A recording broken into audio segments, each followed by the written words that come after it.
Olá você, querido e querida aluna, bom moço, boa moça, é um prazer imenso tê-la aqui conosco, prazer imenso em ter aqui você participando das nossas aulas de Ciências da Natureza, Biologia, representada por Biologia 1, professor Cornélio. E nós vamos para o nosso 8º encontro, nós vamos estar aqui discutindo alguns aspectos relevantes, muito importantes, que tratam de virologia. Vamos falar um pouquinho hoje sobre esses organismos onde há tanta controvérsia.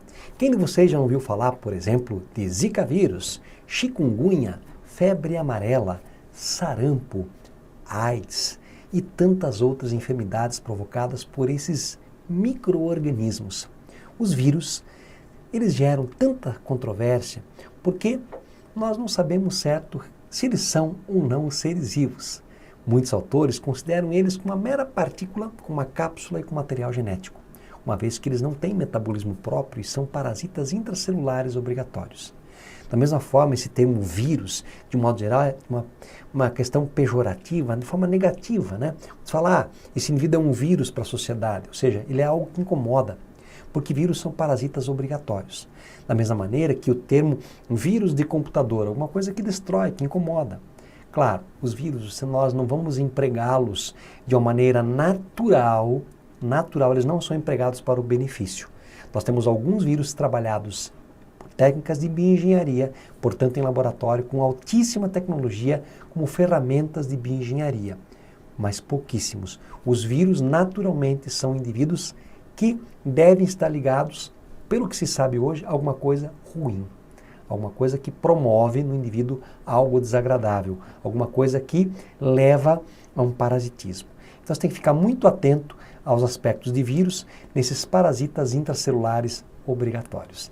Acompanhe conosco então os detalhes da definição desses micro-organismos. Quando falamos em vírus, portanto, vírus vem de veneno, contágio vivo, fluido. Os vírus são parasitas obrigatórios, não têm metabolismo próprio. Então, quando nós falamos lá em anabolismo, em catabolismo, nas nossas aulas anteriores, nós falamos para vocês em reações que visam a produção e o gasto de energia. No caso dos vírus, nós não temos a produção própria, o gasto energético próprio, mas sim a necessidade de estar associado a um outro organismo. Por isso, por não ter metabolismo próprio, que nós vamos ter indivíduos parasitas intracelulares obrigatórios. Vírus, gente, não são células. Guardem com muito carinho, isso eu vou realçar aqui.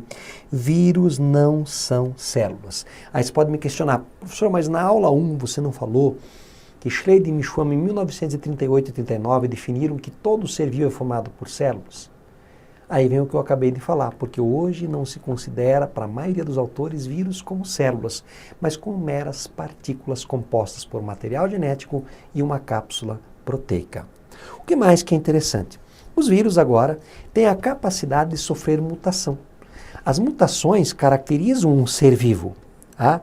Inclusive isso é um grande problema, por isso, por exemplo, é tão difícil produzir vacinas contra algumas doenças.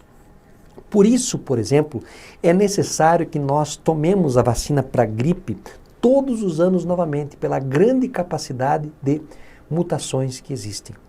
Os vírus, eles são estruturas muito simplórias que a princípio são formadas por uma cápsula proteica e um material genético. Só que outra coisa que eu quero que você realce, que você destaque.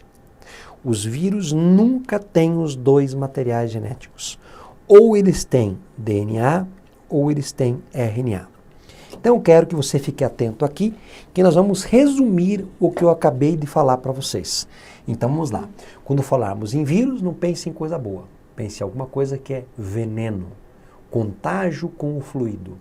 Vírus é do mal. Vírus não tem metabolismo próprio, por isso que são parasitas intracelulares obrigatórios. Vírus não são células. Os vírus são formados por uma mera cápsula proteica e um material genético. Esse material genético ele é o DNA ou o RNA. Não temos vírus com dois tipos de materiais genéticos. Por isso, quando falarmos em vírus, obrigatoriamente temos que falar em doenças, porque são parasitas obrigatórios. Ah, Cornélio, mas eu li numa técnica de bioengenharia que eles usam o vírus da AIDS para levar material genético.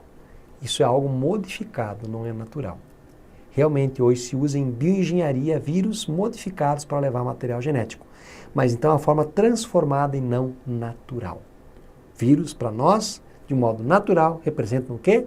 Problemas. Ok? Continuamos. Vamos lá. Continuemos. Há algumas características importantes. Quando falamos em vírion, nós falamos uma partícula viral completa ou infecciosa, né? Então, por exemplo, aqui nós temos o vírus que está relacionado a uma doença bem interessante. Ó. Isso aqui lembra alguma coisa? N e H. Né? Então nós vamos ter quem aqui? Né? Nós vamos ter aqui o vírus da gripe. Gripe A, que ficou famosa como H1N1. Tem inúmeros tipos de vírus da gripe. Então observa aqui que nós temos um capsídio. Nós vamos ter aqui um envelope, portanto esse é um vírus envelopado, e é um vírus RNA. O material genético dele é do tipo RNA. E observem que nesse capsídio existem proteínas específicas N, as neuraminidases, e as proteínas H, as hematoglutininas. E essas proteínas têm uma alta taxa de mudança, de mutabilidade, relacionados, claro, ao DNA dele. Por isso que nós temos tanta variação, por isso que nós temos que tomar sempre a vacina, todos os anos. Embora que estão tentando desenvolver uma vacina que consiga pegar proteínas específicas que não sofrem essa mutação. Tá? Mas graças à variação do H e do N, nós vamos ter uma incompatibilidade com uma vacina só. A gente vai ter que tomar tantas vacinas todos os anos, né, para a prevenção da gripe. Agora uma coisa interessante.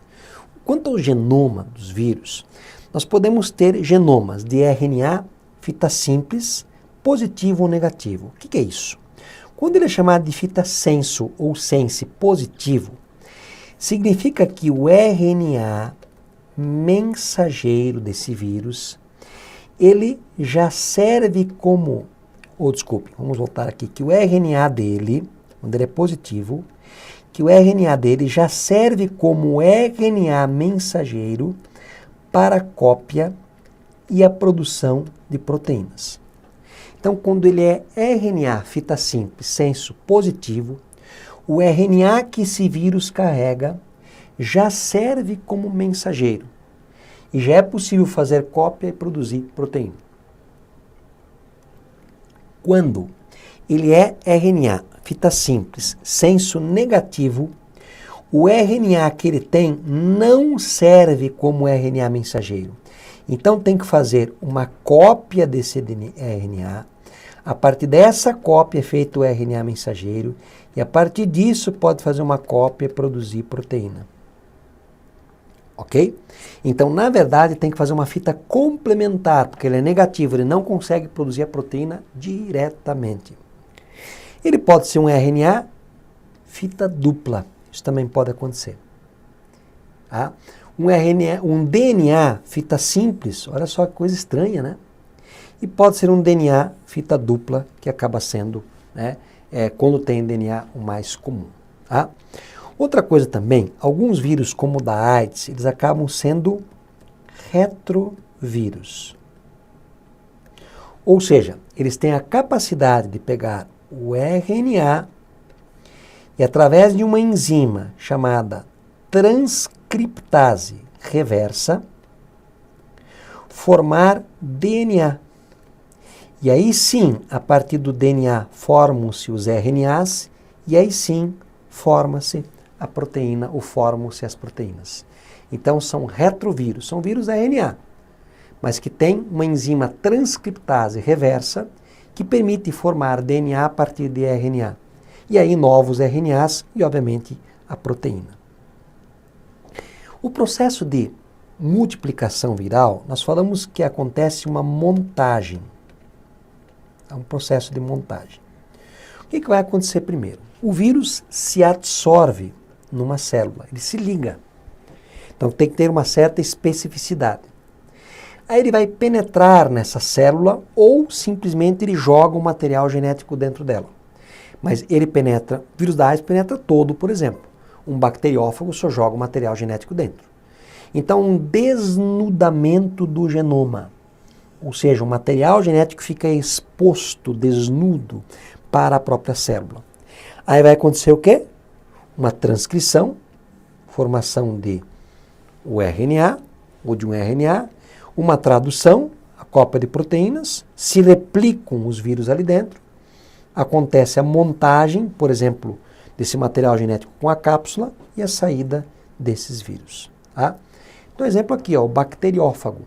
Então, você observa um bacteriófago lançando o material genético dele dentro da célula. Esse material genético ficou aqui, juntamente com o material da própria célula. Ele utilizou o material da célula para multiplicar novos vírus e aqui os vírus estão saindo dessa célula. Tá? Então, nós vamos ter aqui um DNA viral, por exemplo, o bacteriófago introduziu ali o material genético dentro dele, misturou com o material e destruiu a célula, ciclo lítico. Agora, no ciclo lisogênico, o material genético foi colocado, ocorreu as divisões celulares e a célula foi levando junto o material do vírus. Tá? Então, na verdade, não ocorreu essa destruição da célula, mas a célula carrega junto o material dos vírus. Esse é o ciclo lisogênico. Tá? Claro que um ciclo lisogênico pode passar a se tornar lítico. Posteriormente pode acontecer a leitura e aí a destruição desta célula e, consequentemente, o ciclo se torna lítico. Tá? Nós vamos analisar agora algumas questões relacionadas, para que você possa estar bem atento em relação à parte ligada ao estudo dos vírus, esses micro-organismos importantes.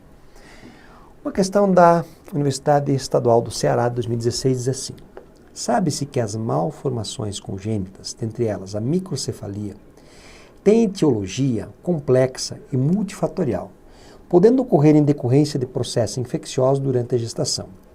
As evidências disponíveis até o momento indicam fortemente que o vírus Zika está relacionado à ocorrência de microcefalias. No entanto, não há como afirmar que a presença do vírus Zika durante a gestação leva inevitavelmente ao desenvolvimento de microcefalia no feto.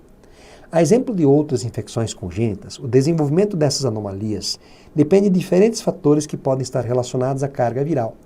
Fatores no hospedeiro, no momento da infecção ou presença de outros fatores e condições desconhecidas até o momento. Por isso é fundamental continuar os estudos para descrever melhor a história natural dessa doença. O Ministério da Saúde é um protocolo de vigilância e respostas à ocorrência de microcefalia relacionadas ao Zika vírus. Sobre a replicação viral, é incorreto afirmar que o genoma viral é de DNA ou RNA. Ou é um ou é outro. Verdadeiro. Na célula hospedeira, o genoma viral direciona a síntese dos componentes necessários para a produção de novos vírions, que são veículos para a transmissão do genoma viral para a próxima célula hospedeira ou organismo, ou seja, ele é um parasita obrigatório, ele utiliza a maquinaria da célula. Todos os genomas virais são parasitas moleculares obrigatórios que somente se tornam funcionais após se replicarem em uma célula. Todos os materiais genéticos são parasitas obrigatórios que somente se tornam funcionais após se duplicarem na célula. Todos os vírus devem transcrever o RNA transportador, que será traduzido pelos ribossomos do hospedeiro. Então, os vírus são parasitas da maquinaria de síntese proteica da célula. Esse todos, tomem cuidado aqui. Tá? A alternativa errada está aqui. Porque, primeiro, o genoma viral é DNA ou RNA.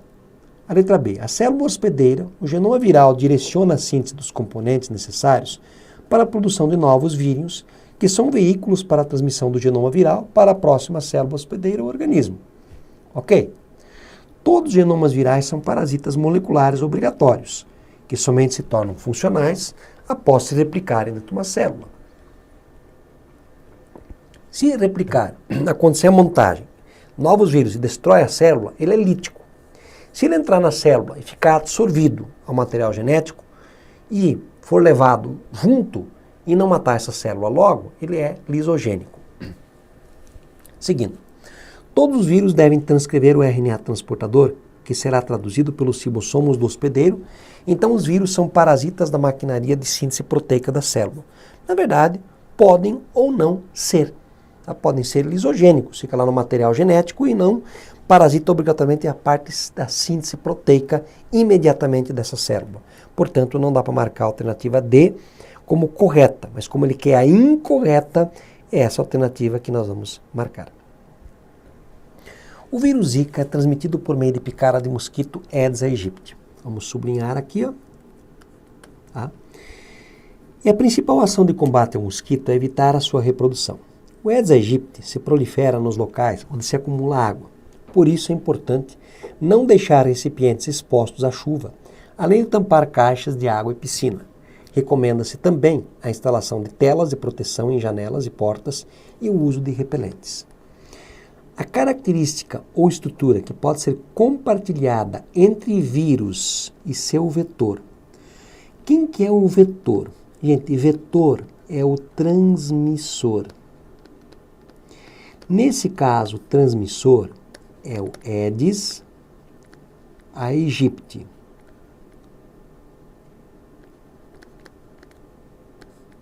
Que é o mosquito. A característica ou estrutura que pode ser compartilhada entre o vírus e o vetor. Tá? O que o vírus e o vetor compartilham? O capsídeo, o ácido nucleico, os ribossomos, o metabolismo aeróbico, a maquinaria biosintética. O que existe em comum ali? Tá? Compartilham o vetor capsídeo. O vetor tem um capsídeo? O mosquito tem um capsídeo? O vírus tem, mas o mosquito não. Será que tem ribossomo? Ribossomo é uma organela presente em todas as células, mas vírus não é célula. Metabolismo aeróbico, ou seja, que usa o oxigênio. O metabolismo do mosquito usa, mas vírus não tem metabolismo.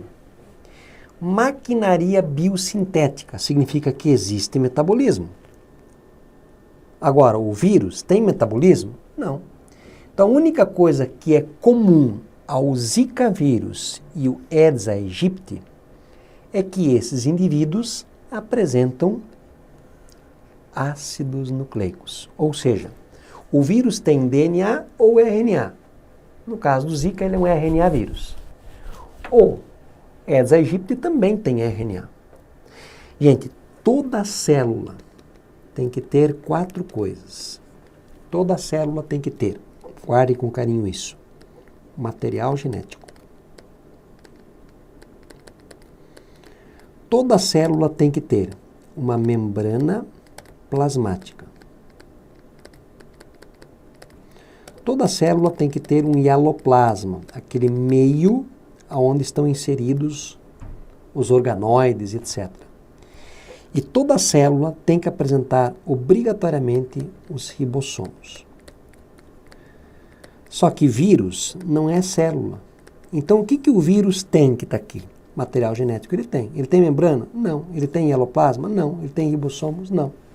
Portanto, a única coisa que ele tem em comum com o Aedes aegypti é exatamente o material genético. Enem, segunda aplicação 2016, fresquíssima questão. Uma estratégia para o controle da dengue foi apresentada durante o Congresso Internacional de Medicina Tropical no Rio de Janeiro em 2012. O projeto traz uma abordagem nova e natural para o combate à doença e já está em fase de testes.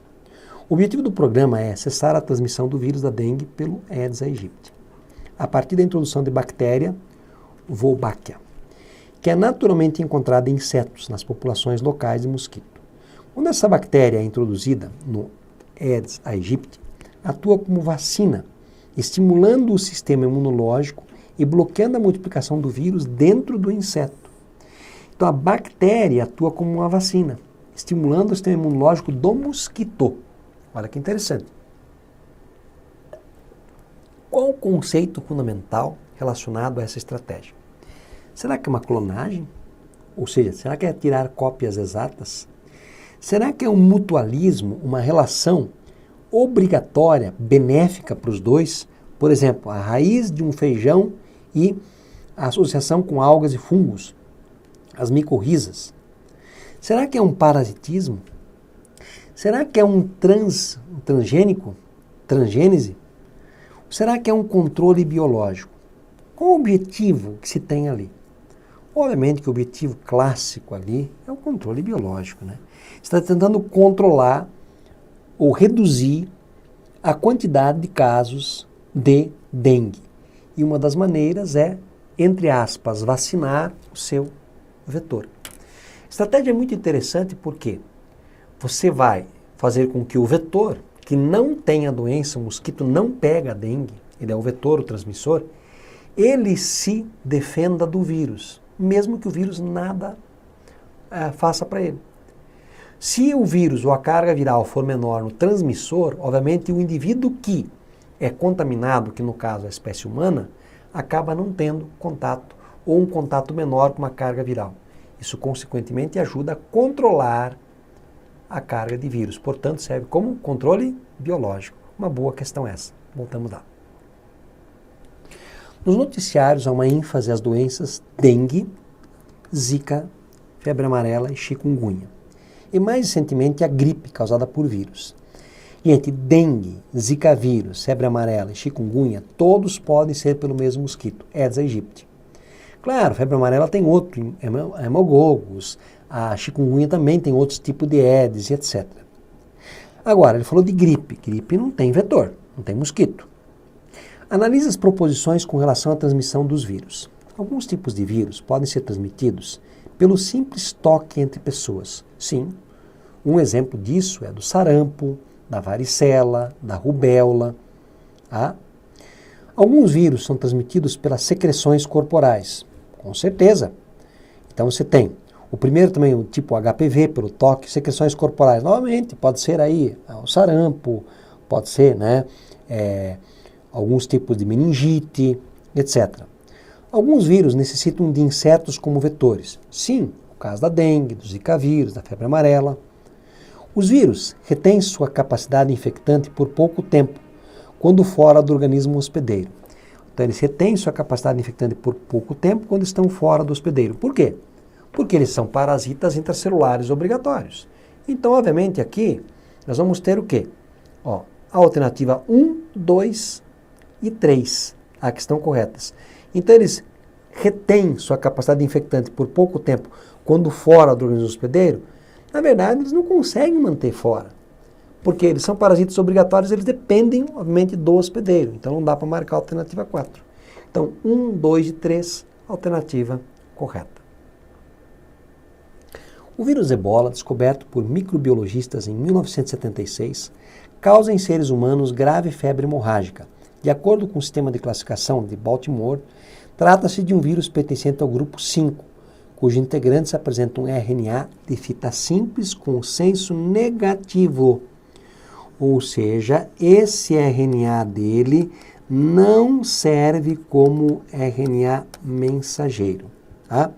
Com o material genético. Esta fita necessita ser convertida pela enzima RNA polimerase em uma fita RNA com senso positivo, a qual pode então ser traduzida para a manifestação dos genes virais. Tá?